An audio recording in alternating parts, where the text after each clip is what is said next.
တိမ်မိုင်းကနေ10ချောက်ဖြစ်မလားသိချင်တော့ဆက်ကြည့်လိုက်ပါအားလုံးပဲမင်္ဂလာပါကောင်းကောင်းချိတ်ဘလော့ကနေပြန်လည်ကြိုဆိုလိုက်ပါတယ်ခုမြင်နေရတဲ့ကြောက်လေးကိုတော့ကျွန်တော်မန်းလေးပရီဝါကနေ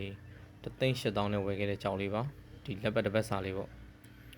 ဒီဖြူလေးကတော့နှစ်ပတ်စာထွက်ပါတယ်အိုက်ကောင်လေးကိုကြာကျွန်တော်3,200နဲ့ဝယ်ခဲ့တာပါကြောက်ကလေးတွေစီပေါက်ရမ်းလာရဗျဒါတော့ကျွန်တော်မှင်တို့ထားတဲ့အနေထားပါပရီဖောက်မယ်ဆိုရင်ဆွဲကြိုးလုပ်မယ်ဆိုရင်တော့ဒီလိုလေးမှင်တို့ပေးရပါတယ်